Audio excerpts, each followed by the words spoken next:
Hello, Pittsburgh Steelers fans, and welcome to another episode of Steelers Friday Night Six Pack. I am your host, as always, Tony Defio, and I thank you for joining me. Just gross and dreary and Friday night in Pittsburgh, PA. And as I always say, I hope wherever you are in Steeler Nation, whether it's watching me live or listening to me after the fact, I hope it's nice and dry and pleasant weather-wise, and in your life too. So, before I continue with tonight's episode of the Six Pack, I would like to please ask you to like and subscribe to our Behind the Store Curtain channel. We bring you live day and night. We have this earlier on Friday. We had the touchdown under with Matty Peverall and Mark Day, the dudes from down under. We run the north with Kevin Tate. That's every Sunday, I believe. We have the Hangover with Brian Anthony Davis, Shannon White, and yours truly every Monday night.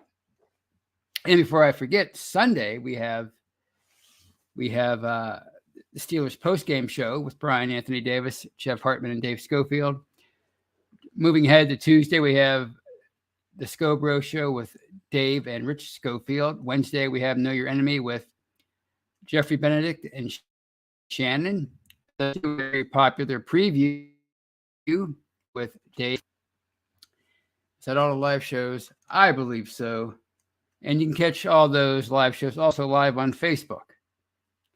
And you can catch all of our shows live after the fact anywhere you can find podcasts on any audio platform, Spotify, iHeartRadio, you name it, you can find our podcast, our live, and you can also find our audio-only shows, including Bad Language with Brian.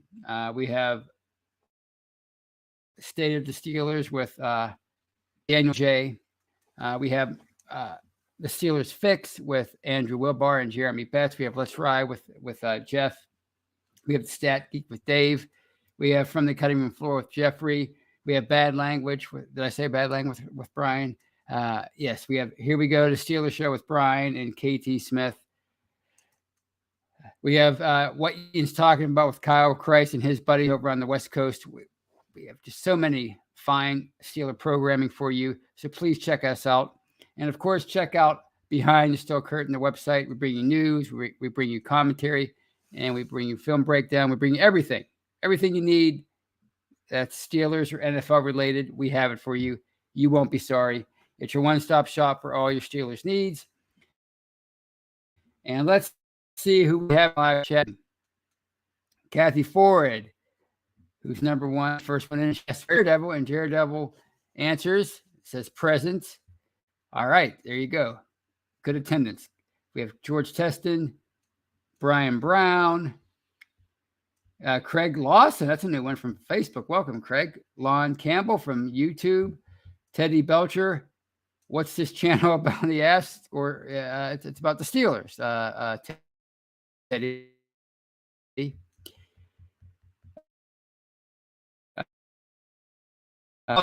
Pittsburgh. The Cuda who says Tony looks, I'll just say angry tonight. Must have had a bad week of bowling. As a matter of fact, my team, well, one of my teams won the championship last week. So pretty good week of bowling. Things over for now until January. Myrna, Jane, and Bert are with us. So welcome everybody.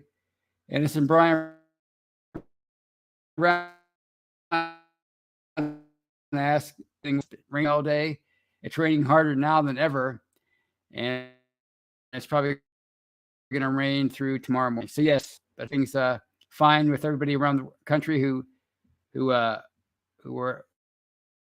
were affected by her, but that. So anyway, tonight's show.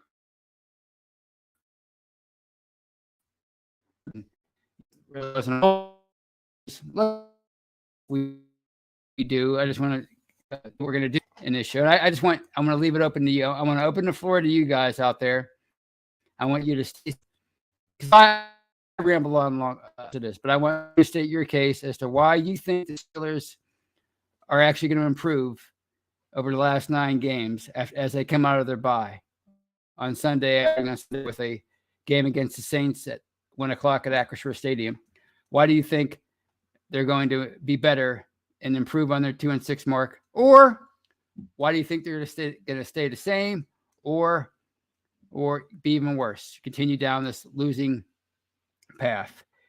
But before we get into that, let's get into some news for this week. It looks pretty certain now that TJ will make his return this Sunday against the Saints after missing 7 weeks, 7 games with a pectoral injury and also a knee injury, a knee problem that he had to have surgery on.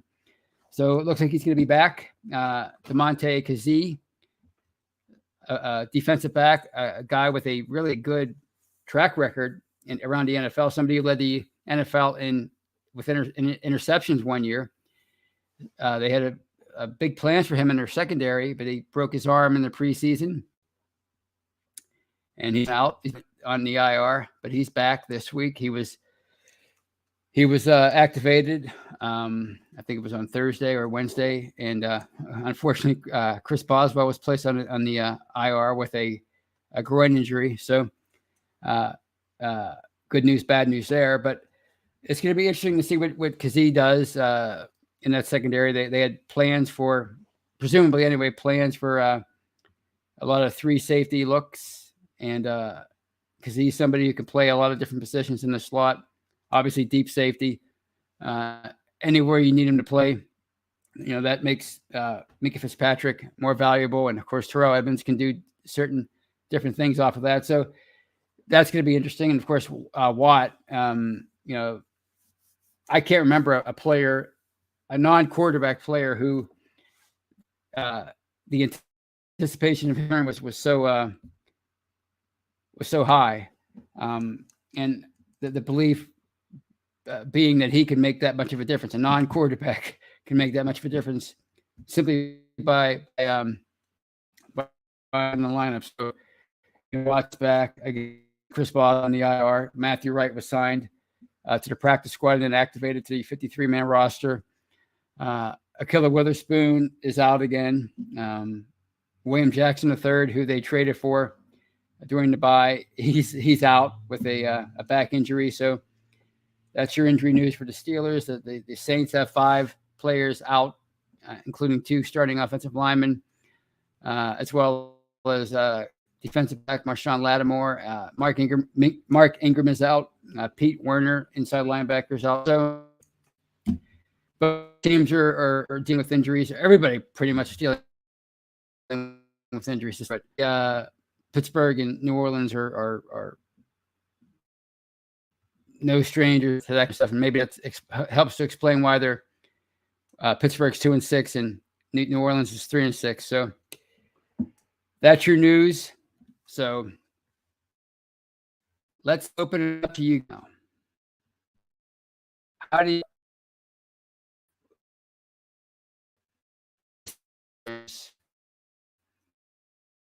will be half after the bye? What you got?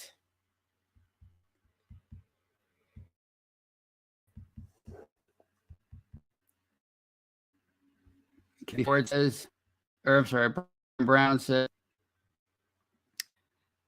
Sorry, I'm lagging behind. Brian Brown says,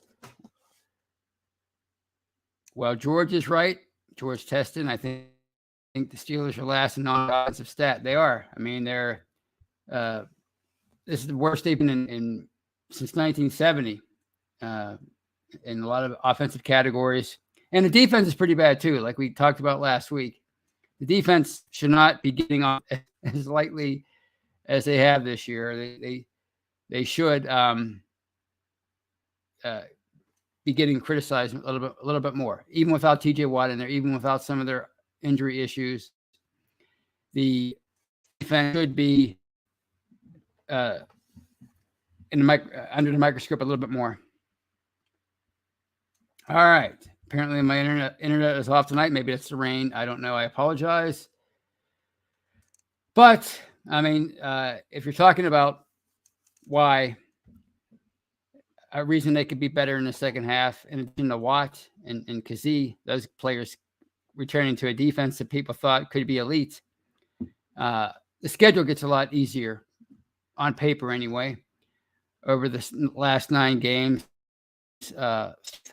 with Sundays. Although I will say this about the Saints, they have the 6th ranked offense and the 11th ranked defense. So they're no slouches. And in fact, they are favored as of now by 1.5 going into Sunday's game. So, you know, it's kind of unusual for a 3-6 team to be favored on the road at all, even against a 2-6 team.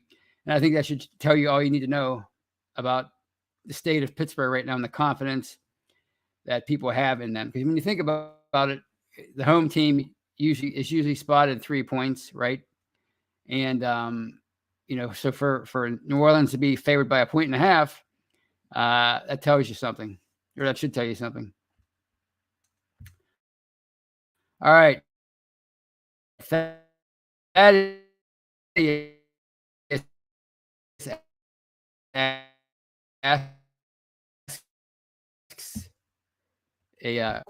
Najee Harris is going to end up being a Trent Richardson, both first-round pick Alabama. No, I don't think that at the moment. I mean, it is concerning. His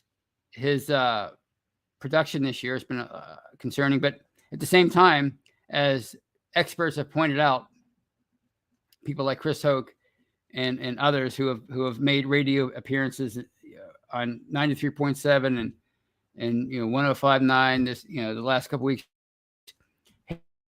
Harris is a lot of 8-man front, 6-man fronts too. Basically, the opposing defenses are loading the box frequently and putting more defenders in the box than players for Pittsburgh has to defend to block. So that's part of the problem. Harris is being contacted 0.7 yards after receiving a handoff. And Jaylen Warren, in contrast, is being hit 2.2 yards after taking a handoff. So that shows you that teams are gearing up to stop Harris because they're not afraid of Pittsburgh's passing game, specifically the ability to go downfield even 15, 20 yards on a regular basis. So they're daring Pittsburgh to pass, and they're loading up to stop the run. And Mike Tomlin hinted this week during his press conference that Warren, who has looked good, the rookie Jaylen Warren, the undrafted free agent, he has looked really good. There's no doubt about it.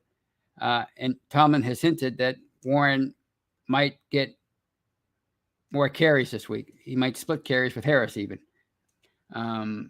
But again, going back to what people like Chris Hoke have said, a lot of his yardage has been picked up in garbage time, and it's being picked up against defenses that aren't worried about him because they have big leads and they're more worried about protecting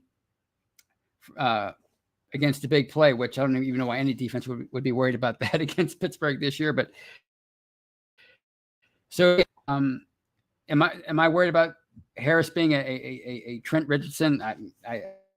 To me, people used to say that about any outside linebacker that came along after Alonzo Jackson in 2003. Every outside linebacker that struggled early in his career was the next Alonzo Jackson, who was a bust.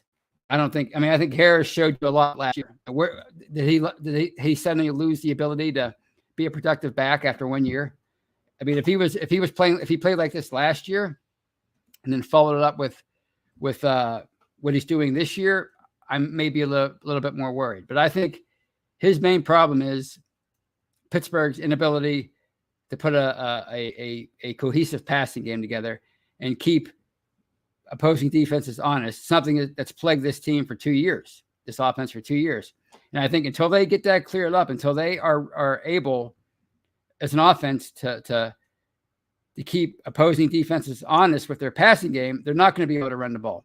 And Jaylen Warren has been lauded for his ability to hit the hole faster than Harris has. But, let's see what happens if those holes are clogged as soon as he gets the handoff, which has been the problem with Harris this year, which may explain why he's his first is to dance and put moves on and instead of heading straight for the hole. So I'm not that worried about Harris at the moment. And there you go. Thaddeus follows up. He's getting outplayed by an undrafted rookie, but it's not always apples to apples. As I explained earlier, Warren is facing a lot of different kind of fronts than is Harris. So we'll see what happens if Warren does get more playing time and the stakes are higher when he does get the ball. I'd be interested to see how he does there. Not that I'm going to be rooting against him. I'm all for whoever can be productive in this offense. I don't pick sides when it comes to players.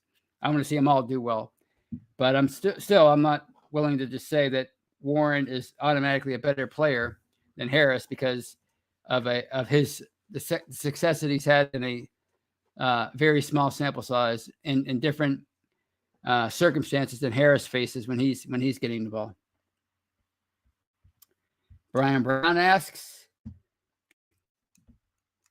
with TJ Watt's return, do you see Highsmith's sack production pick up again? Yes, I do. It better because that's what everybody's been anticipating. With Watt out, I mean, they've had 8 sacks in the 7 games that Watt has missed. They had 7 in week 1, and they've had 8 since then. Highsmith had 3 in week 1, and he's had 3.5 since then. So, if he can't take advantage of him, and I might tell him no about Highsmith. I think he's a good player, and certainly he's improved every year, but he kind of faded without Watt in there. And I'm also interested. I think I'm going to make better Cam Hayward or Larry. And I think they're all going to from at least we've heard for 7 weeks now that in addition to the offense not keeping them off the field, meaning the defense. We've heard that, the only reason why the defense has been so poor this year is because Watt hasn't been in there. Well, for one thing, an elite defense should not rely so heavily on one player. But if that is the case, then that Watt makes them that much better as a defense, then we should start seeing that starting on Sunday against the Saints, provided Watt is as close to 100% as he can be at this point.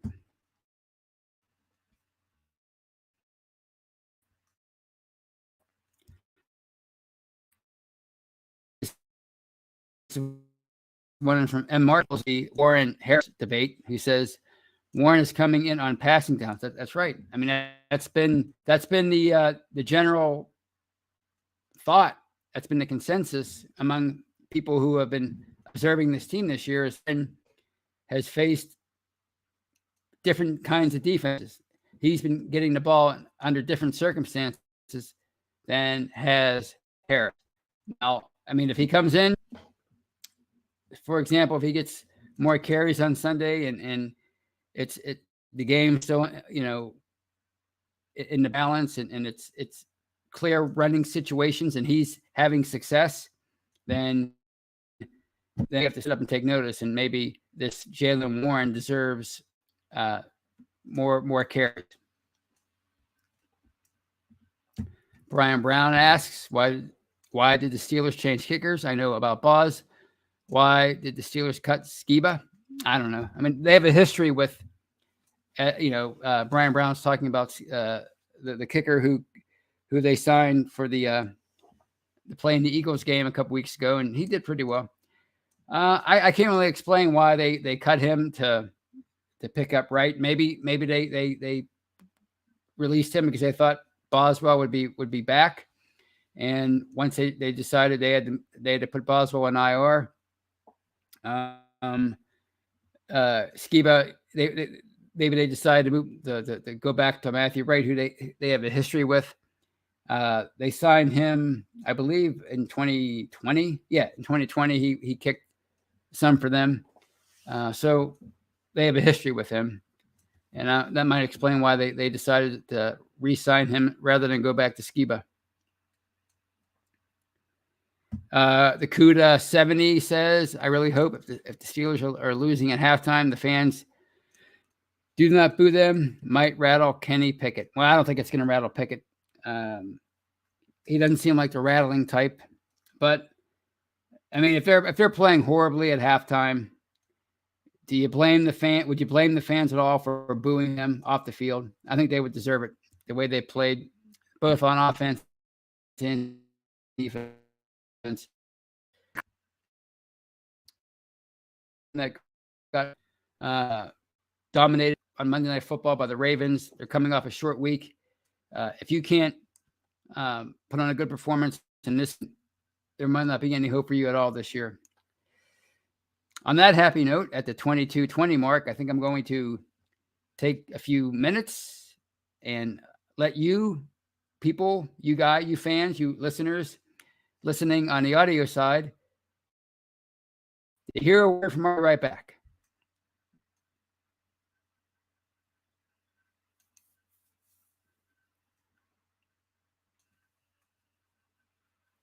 And welcome back, friends. Welcome back to the Steelers Friday Night Six Pack. I'm Tony Defio, your host, and we've been having a pleasant so far about why you think, you out the people in the live chat, why you think the Steelers are going to be better in the second half, or worse. You can state your case there too. So let's keep on with the opinions. And this one is from Brian Brown again. Do you think if Jeff Hartman put that hood back on, the Steelers will start winning again? Not unless he put that hood on and also became a magnificent offensive coordinator or defensive coordinator, or maybe he is a better athlete than I even thought, and he can rush the quarterback or create turnovers. Probably not. But you never know. I mean, we are very superstitious as fans. So, I mean, if he does put it on and it works for one game, he puts it on and it works for a second game. Maybe he'll keep putting that sucker on. But I don't even think a really good superstition can thwart what's going on with Pittsburgh right now.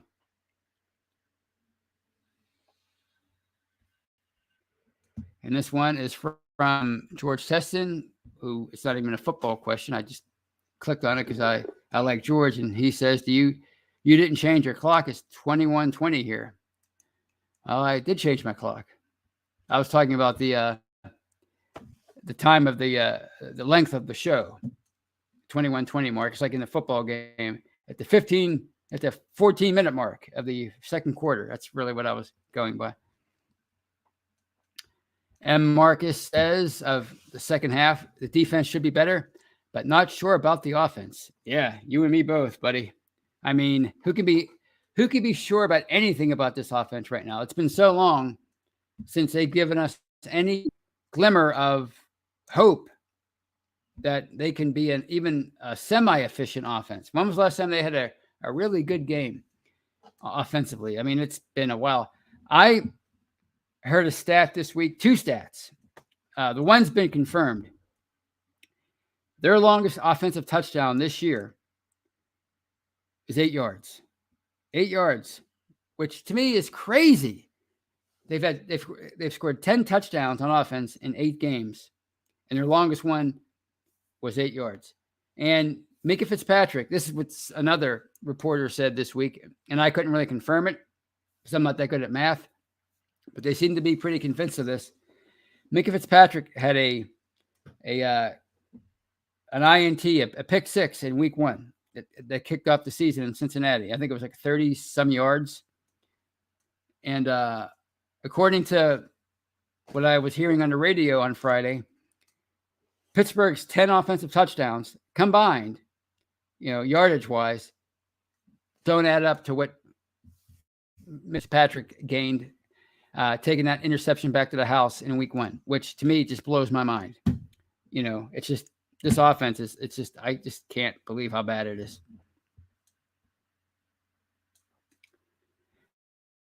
And Teston said, I said 22-20. Maybe I did. I don't know. But I was referring to the time of the show, George. But I did change my clock. Actually, I didn't change my clock because my laptop and my Android they change automatically when we jump ahead or fall back.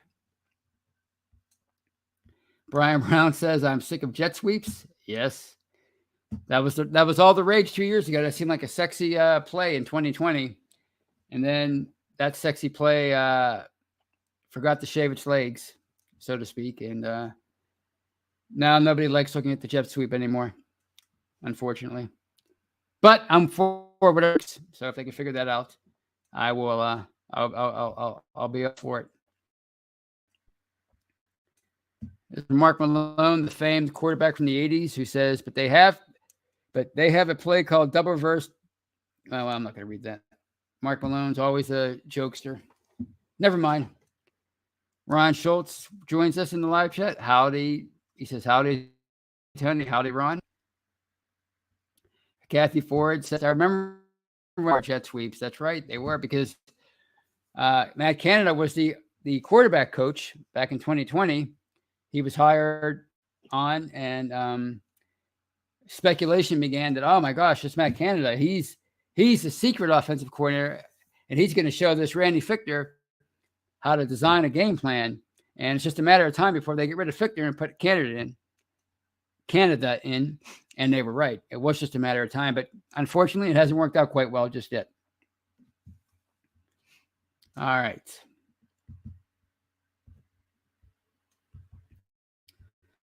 But I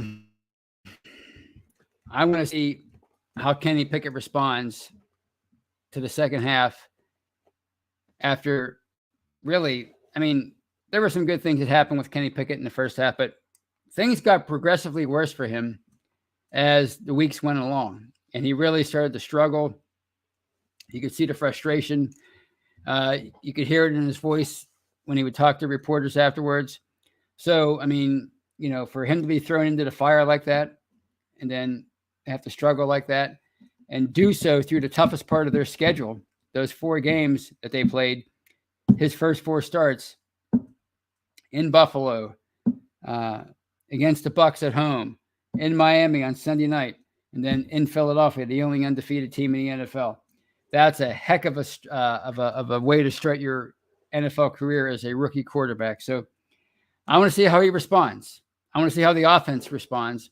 I want to see how for all the criticism Matt Canada has taken, and rightfully so, I want to see how he responds to basically 2 years of the same performance from this offense, 2 different coordinators, same performance.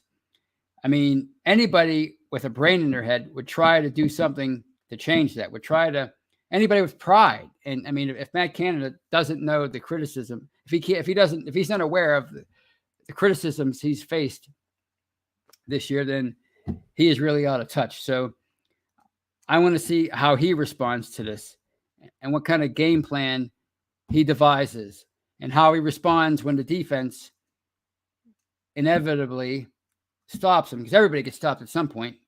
Even really good offenses get stopped at some point during a game. How does he respond to that? What does he do to answer his critics, to answer what his bosses, mainly Mike Tomlin, want him to do? Because Mike Tomlin can't be pleased with this showing so far. So I want to see what Matt Canada does in the second half. From Monica S. responds to the show title, and they say the Steelers will be worse as long as Tom is down. I should have. I figured one of those was coming. Without a Hall of Famer, Big Ben to carry him, Tomlin is getting exposed for who he really is. he can only fire so many coordinators, so he gets replaced. There you go. Well, I knew that was coming sooner or later. Well, I mean, that's what happens, I guess. Your first year without Big Ben, if you start 2-6, it's only a matter of time before you start hearing criticisms like that. And with Tomlin, they never really stopped. I mean, people were saying stuff about him 2015, 2017, 2011. So, I mean, obviously, that's going to be amplified during a 2-6 season. All right.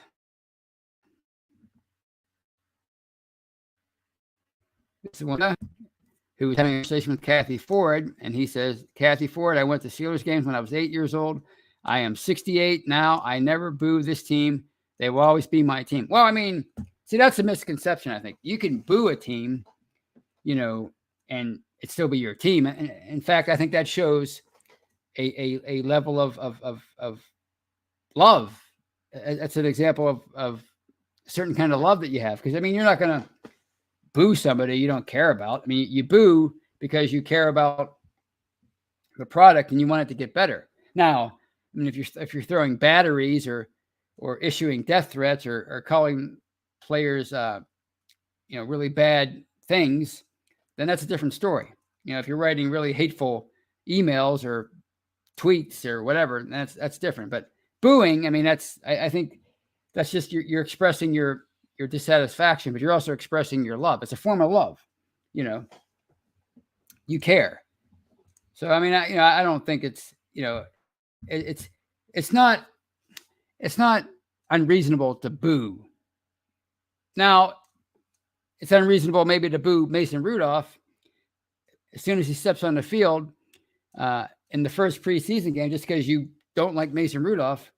That's unreasonable. But booing a team because of awful performance, and not just in one half, but going back for 8-9 games, that's not unreasonable. All right, let's see what else we have here. This one, Ron Schultz asks, did they keep Bruce Arians' playbook in the archives? I doubt it, but that's ironic because I remember when Bruce Arians was Matt Canada. This is why I make fun of. Oh, and this one from Brian Brown who asked, I wonder if the Steelers have any routes. I'm sure they do. And they call some every game, just not all that successfully. But anyway, back to Schultz. They keep Bruce Arians' playbook in the archives. This is why I always kind of get sarcastic when it comes to the coordinator, the OC, because it doesn't really matter who the offensive coordinator is. Eventually, fans are going to find a way to not like that person because they didn't like Todd Haley, and that was the best the offense looked over the last 10 years, and they still didn't like him. So, but I doubt they have Bruce Arians' playbook, and even if they did, they're not going to open it up because it's just too much to ask for a rookie quarterback and a young offense to try to absorb.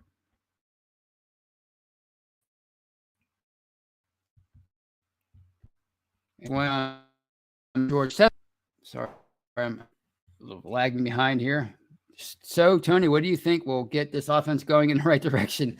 I don't know. I'm being totally honest.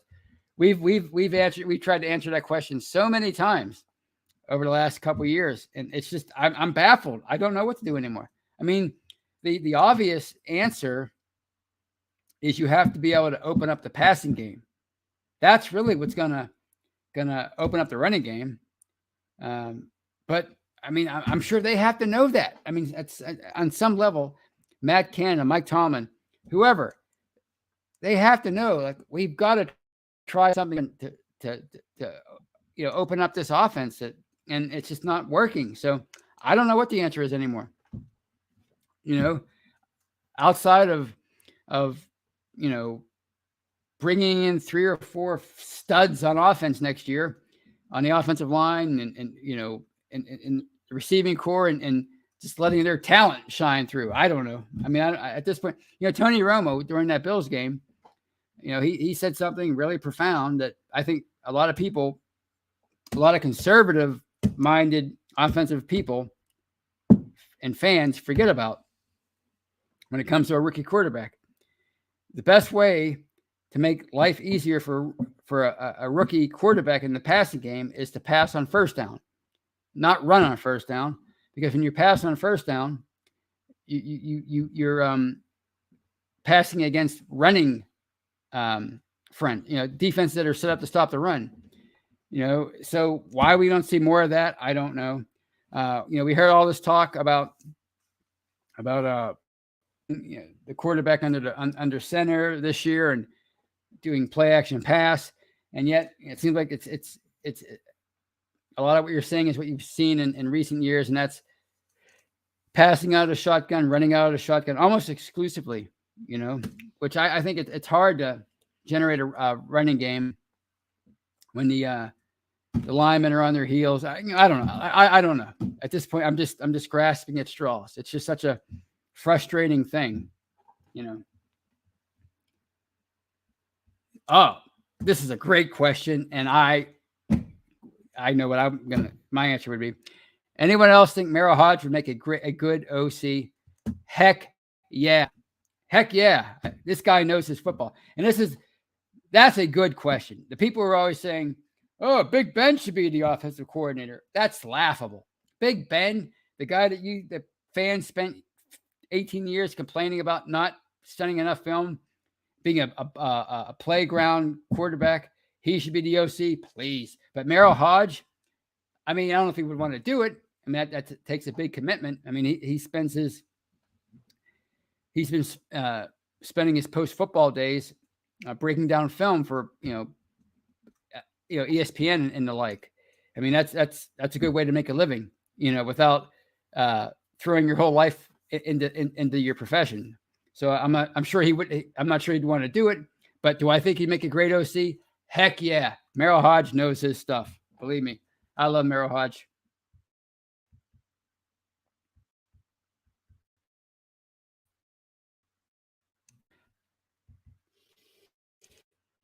And this one is from the Great 103. Maybe that's Mark Madden. And he says, Ben said in his podcast he wouldn't want to be a coach unless it's with his kids in high school. Yeah, I agree. Ben is a family man now. The last thing he wants to do is coach. He'll take a bigger commitment than he would even have to have had as a player, believe it or not, at least time-wise. And it's one from Brian Brown, who says, Tony Romo can kiss it, the Cowboys stink. Well, they don't stink this year. They're pretty good. But if you think Tony Romo can kiss it, that's your opinion, I guess. From Steelers girl. I can't talk. Oh my God, I'm so glad you agree. I've said it before, and people think I'm nuts, but the guy knows his football and players. Yeah. As far as I don't know how it'd be as an actual coach, dealing with players, but as far as being able to devise a game plan, from what I've seen over the years, him and Jaworski and those kind of people that he's worked with, I think he'd be great at it.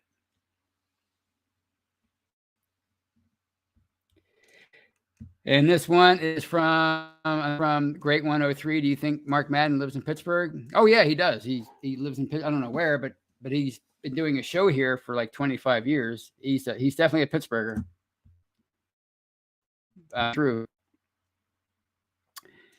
And this one is from Randall Jordan, who says they better be ready for the Saints. Yeah, they could be ready for them. They could be ready. It doesn't mean they're going to beat them. They're not the that kind of team right now where they can, where even if they give their all, they can beat anybody. They're not that kind of team this year. All right. And Kathy Forhead says about being a coordinator, Ben, a huge pay cut. Yeah, not that he needs the money by any stretch. I think he made like $200 million during his career as a player. But yeah, you're talking about you're making 20, 25 million a year, and then you go from that to making whatever a coordinator would make, $1 million, maybe, probably not even that much. And let's look back. How many big time franchise celebrity quarterback types went on to be coaches afterwards? Norm Van Brocklin, he was the head coach. Bart Starr, head coach. Other than that, it's hard to think of many players that want to do that. It's rare for a superstar to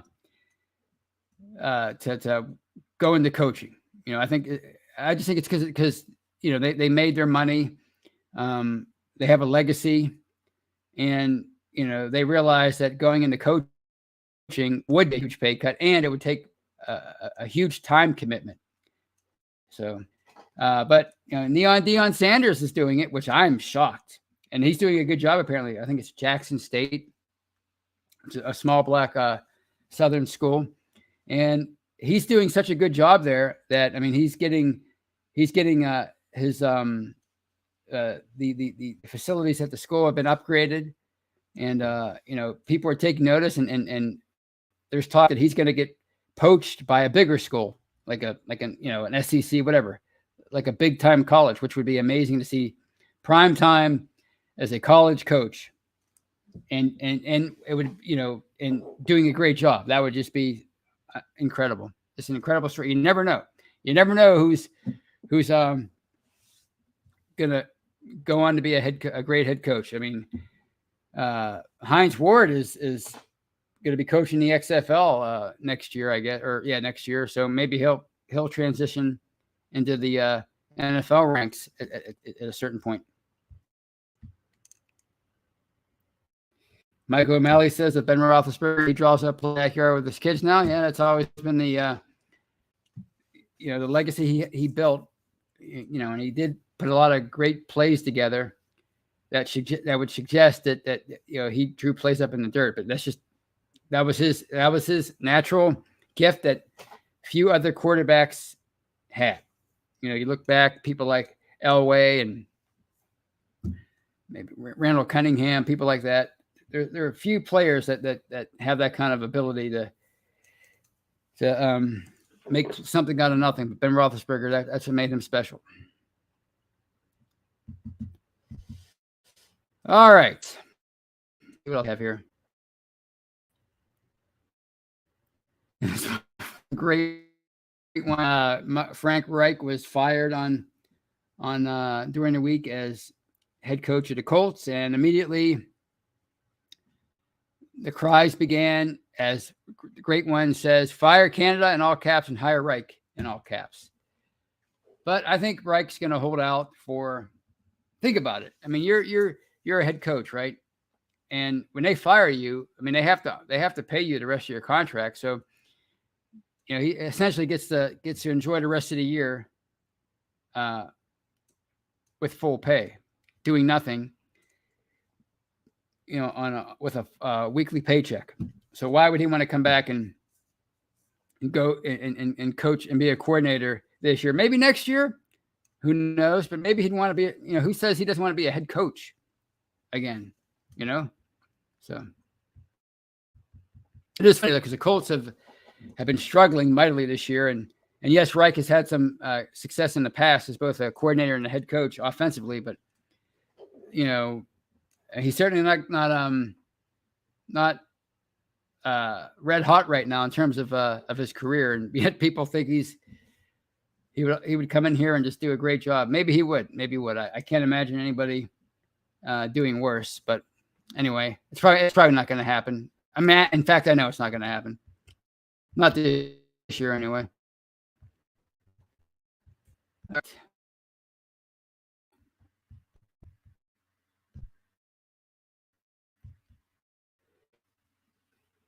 And I think Kathy Ford asked, I was going to say something else, but Kathy Ford asked, "Are you feeling at all hopeful about this game, Tony?" Yes, I am, actually. I predicted they're going to win a close game because they're coming off a bye. They better have done some serious soul searching over these past 2 weeks.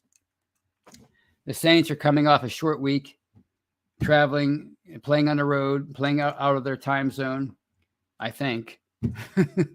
And I think Pittsburgh should win this game. I don't think they're going to blow them out, but I think they're going to win a close, low-scoring game, 20-16, something like that. So,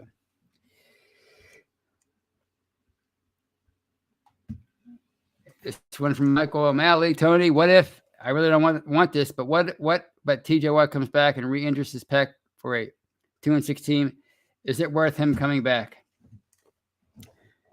I mean, I guess it all depends. I think a lot of the fans now have maybe resigned themselves for now. I mean, unless they go on a roll, resigned themselves with seeing Pittsburgh get the best draft pick available. But the players aren't thinking that. They're not thinking that right now. The coaches aren't thinking that. They're thinking about, we can get back in the race. We have 4 more division games to play. We're not even halfway through. We still have more games to play than we played. So yeah, it's probably, in their mind, it's worth him coming back. And as far as the Steelers are concerned, I mean, they're paying him $80 million guaranteed. So they probably want to see him out there on the field. So he's their best player. So yeah, I mean, I don't want to see him re-injure his pec, but you have to assume, or you have to hope that the rehab went as well as possible. And these guys are great athletes. Their bodies are in tip-top shape. They train relentlessly, incessantly. And if he does suffer another injury, I mean, that could happen at any time. So, all right. On that note, I think I'm going to call it a night. It was a fun show. A lot of great interaction. A lot of kind of what I envisioned when I came up with this idea. Until I talk to you again, you have a great weekend and enjoy that game on Sunday. And I will see you on Monday on Hangover with Brian and Shannon. The Steelers are 2-6 right now. And, it's one of those years, right? It's one of those years, but there's still a lot of football left to play. There's still a lot to learn about your Pittsburgh Steelers. And wins can do for your hope and optimism about your team. On that note, you guys take it easy, and I'll talk to you some other time. Take care.